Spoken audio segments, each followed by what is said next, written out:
My mom took us to therapy to try and wrap the family back together after her string of abusive boyfriends lost her custody of us, but she claimed she was doing all she could to protect us, so I went off on how she didn't do anything but split us apart.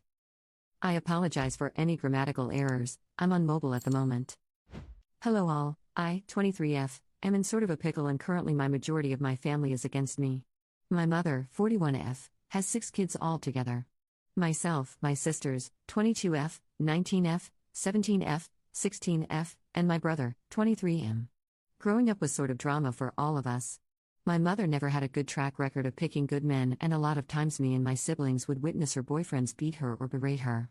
Her second boyfriend would often hit us when me and my siblings were younger as well. It's a whole lot more, but then this post would be very long. However, about 5 years ago, my mother lost custody of my 3 younger sisters. There was some abuse going on with my mother's most recent ex-boyfriend. We didn't want our sisters in foster care, so me and my brother begged our grandmother to take them in, until me and my brother could come up with a plan or take custody of them. Dramatic, I know, but it's always just been me and siblings against the world in my eyes. My grandmother, the saint she is, took my sisters and told me and my older brother not to worry about getting custody of them because we should be focusing on our lives in college. While me and my brother were hesitant at first, we decided to head off to college to kind of build up some status, I should say.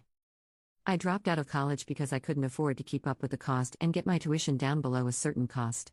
However, my brother graduated last year. Smile, my sisters have been happy with living with my grandmother and my grandmother loves having them around. She says she gets to see her grandbabies every day and it's a blessing. They are comfortable living with her and my grandmother has no change of still caring for them. But back on course with my mom. When she lost custody, me and all my siblings with no contact with her, including my grandmother. Around 2 months ago, my mother sent me an email explaining that she would like to get back in contact with us and do family therapy. At first I didn't say anything to my siblings because in a sense I felt like I was protecting them. However, she sent me a second email the following month after explaining that she broke up with her boyfriend and she really missed us. She wanted to do family therapy because she had a lot of pain built up and she knew that we probably did as well. I talked with my grandmother about it and she told me that I should ask my siblings if they wanted to and have it be their choice. I spoke with my siblings about it and the youngest were on board because they did miss our mom. However, myself and my other siblings were hesitant. But, for the sake of my younger siblings, I responded to her and we set up a time to meet up. About 3 weeks ago, we met up at a restaurant and my mother looked exhausted, but eager to see us.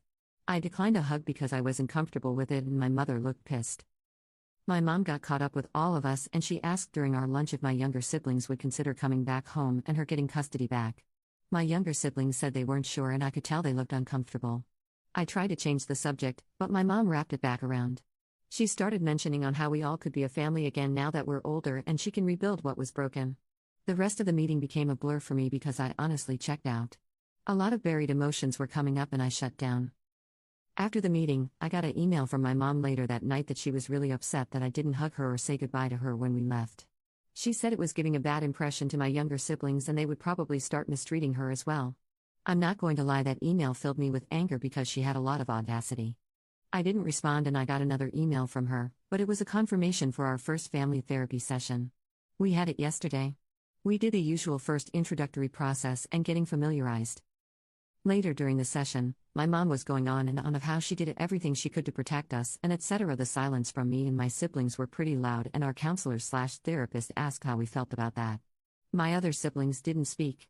I wasn't planning on speaking either, but then what my mom said just made me snap. She told our therapist that I told them not to say anything because I wanted to turn my siblings against her and she scheduled this session to help us and not split us apart. After that, I just went off. I started screaming that she wasn't a good mother and she did nothing to protect us. She constantly vented to me about her relationships or her problems. This led me to internalize a lot of her issues as my own or my stressors. She never protected my brother when her boyfriends would beat on him when he tried to protect either her or my sisters. She never even thought of reporting her ex when my sisters first came to her about the abuse they experienced at his hands. I went off on a lot of other things, but at this point she was bawling and so were my siblings. I told my therapist that if anyone was splitting the family up it was her with her stupidity, ignorance and just flat-out neglect. I was breathing hard after the incident and after thinking about it, I'm not happy at all I blew up like that. My therapist decided we should take a break, but I told him I was just done. I was not going to sit here and listen to her trying to blame me for her actions or her problems. The session ended quickly after that, and later on in the night, my phone started blowing up with calls and texts from my mother's side of the family. They started berating me and saying that I was a horrible person for hurting my mother like that and making her feel horrible. They were on a tangent on how she was trying to turn a new leaf and actually work at rebuilding our relationships with us. After all the calls and texts, I've been feeling like a bad person for saying that to my mom. So honestly, am I the jerk here? Edit.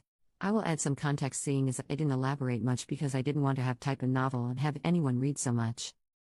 My grandmother, she is my mom's mom. She cut her off because my mom would constantly steal money from her or sneak boys into the house when she knew my grandmother wouldn't like it. My grandmother is a SA survivor of my grandfather/my mom's dad. My grandmother actually took him to court to get him arrested, which is why she is essentially the black sheep to majority of our family. My grandmother explained to me when I was much older that our family has a lot of SA history from family members. Our family is highly religious and feels as though we should pray over them every day to heal them. Why I felt awful. My mother is also a victim of abuse. And I felt like I was being a hypocrite for calling her out and saying what I said because it was as though I wasn't taking her abuse into account either. However, as many of you have mentioned, even with her being a victim, she still let the abuse happen.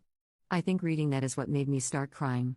Myself and my siblings never got counseling because we just thought it was our fault we experienced the abuse.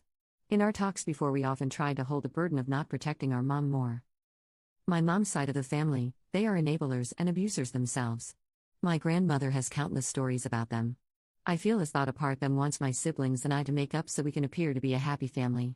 They do have a serious issue with appearances. My siblings, my brother is the real star of the show, honestly. Before we even made it to the first session, he told my youngest sister that mom will probably say a lot of things, but if she wasn't ready to talk or if she wanted solo therapy, he would pay for it in full. After the session, she decided to do so because she has a lot of complicated feelings about our mom. My other sisters are still emotionally distraught. They did thank me for saying the truth and what needed to be said. They said they couldn't say anything because they didn't know how to word it. Yet again, like me, they didn't want to be cruel. Commenter: she tried manipulating you into manipulating your sisters into agreeing with custody after gaslighting you for not being loving with her. Then she lied to the counselor about how she treated you in her relationships and in her custody. Then lied about you influencing your sisters. If that counselor was worth her observations, she'd see through your mother's BS. Definitely get therapy, but without your mother. She doesn't want to fix things with her children. She probably wants the money that comes with support of your youngest sisters. Why would she alienate you if she wants to reunite the family? Oop, I'm pretty sure our counselor did. During my outburst, I noticed her writing a lot on her notepad. I'm pretty sure my mom will try to reach out to her to force contact or try to schedule another session, but I'm honestly declining it. She has already proved that she will continue to not protect us or even apologize. Update. Hey all, update for those who wanted it, also heavy abuse TW because I will get emotional and vent a bit later on in this update. If you are a childhood survivor, I wouldn't recommend reading past this since it could possibly be triggering. My siblings and I have decided to go NC with our mother for good. It was a hard conversation this morning and I felt like again. I felt like my outburst persuaded them to make that decision, so I wouldn't be upset with them. Yet they reassured me throughout the whole conversation that they didn't like that she didn't even apologize. Even when she had the opportunity to. My siblings and I are still struggling with the fact that she won't change and she probably never will. The driving force for it was the email that I got from Mother at 4 a.m. today. I copied and pasted it here since I don't know how to post pics/screenshots on mobile. Dear Juju, my nickname when I was younger. I am truly hurt and devastated that you went public with a private matter. Your Auntie May showed me your Reddit post. And yet you continue to try to villainize me. I was going to explain myself further in therapy, but I'm in a new relationship now with a very loving man. He was the main one who encouraged me to extend an olive branch with you all. I was going to surprise you and your siblings in therapy. However, you ruined it. I stayed my distance from you all because after losing your sisters, it made me realize I couldn't even look at myself in the mirror anymore. It made me realize how much of a worthless piece of shit I was. You calling me a worthless how of a mother was uncalled for. In those relationships I couldn't just simply walk away.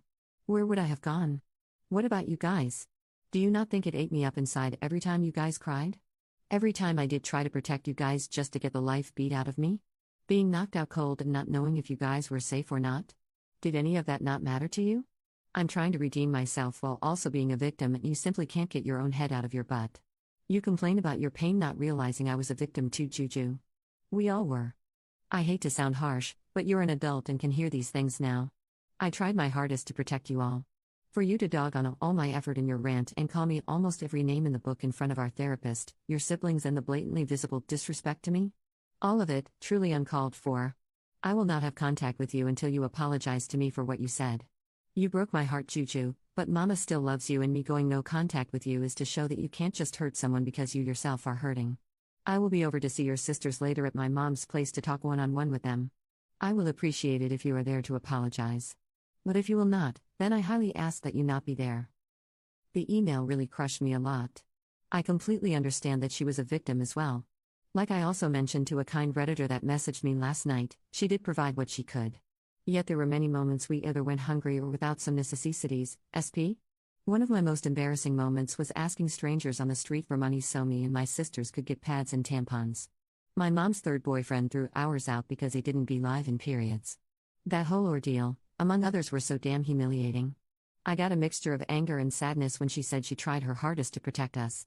Where was the determination when her boyfriends would beat the hell out of me and my older brother because we didn't want them either alone with our sisters or touching our younger sisters? Where was she when she heard me getting SA in the room right next to her and heard me screaming for her? It's just a overwhelming sorrow because in her eyes, she did her best. But in my eyes, she did absolutely nothing, and I told her as such and then some in our session. Like many of you pointed out, she may have been a victim, but she did nothing to protect us. I have to sit with that for the rest of my life? My siblings have to deal with that for the rest of their lives. I have to work through all the damage she caused while she gets to play hero and have her redemption arc? I'm done with her, and I'm happy to know the feeling is mutual according to her.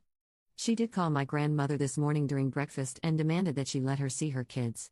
My grandmother told her that she could try, but she wasn't coming past the gate unless my sisters wanted her to. My grandmother put her phone on speaker and asked my sisters if they wanted to see her. My youngest sister actually responded this time and said no. And not for a very long time at the minimum. My mom tried to scream at my grandmother, but I could hear her voice cracking from trying not to cry on the phone. My grandmother told her she could go F herself and don't call her again. After that is when the conversation about no contact got put into overdrive. My siblings have their own memories of her to account for. They aren't comfortable with me sharing them, so I really just shared mine and a bit of my brother's. It's just also surreal to me. I thought that maybe she was actually okay with being alone, but here she is, not being truthful of when she broke up with her most recent ex. I didn't ask because I don't even care anymore. Yet she's already in a new relationship? It's a hard thing to grasp that my mother just can't be alone. I even feel disgusting calling her my mother because it stings to know that she never really was a mother. Not to me or my siblings. For my family that has been messaging me, I just block them on every social media platform. They stopped trying to call me since I set up my phone with an app to reject all calls from unknown numbers that aren't my contacts. As for my mom, I copied and posted my response here. Victoria, since you are no longer my mother, I have no need for formality. You make me absolutely sick to my stomach. You know the pain you caused me and my siblings. You know you didn't do a thing. You know that you never even had a grain of a maternal instinct. If you did, you never would have allowed us to get hurt. I know you can't sleep at night with those thoughts running around in your head. I hope for the rest of the life it eats you up inside. Your new boy toy will be the only thing by your side when you're frail and almost dust. I'm done allowing you to hurt not only me, but my brother and sister as well. You have no right to try to prance your happy fake butt into our lives now that you see we are doing well without you. It hurts, doesn't it? To know that even through all of it, we are 10 times the better person you could ever imagine in your twisted little head. You don't have to worry about me contacting you. I will have nothing to do with you. Even after your death, I will have no connection and hopefully no memories of you. You may still be alive and breathing. But to me, you are a shallow corpse of a stranger, and I intend to keep it that way. You live in a fantasy world, and I hope on your deathbed you have such a crippling feeling of regret that you croak on the spot. Don't ever contact me or my siblings again. My brother wants you to know he'll spit on your grave if he ever finds out you died, so sleep well with it, you fudging batch. I'm not too proud of my response, but at this point she is not a thing to me. She should have been a long time ago, but it felt so good to get that pain from the most internal part of my chest. I'm pretty sure she won't put up a fight seeing as my words hurt her so much. If she does and her antics are crazy enough, I'll update again. However, for now I'm taking a well-deserved break and I'm signing myself up thought therapy. I realize I have a lot of anger and resentment built up that I need to work through correctly and positively. Thank you guys for the support and the kind messages. I will be posting some of them on a vision board to help through my therapy. Thank you Reddit so much for being here in a time of need for a stranger.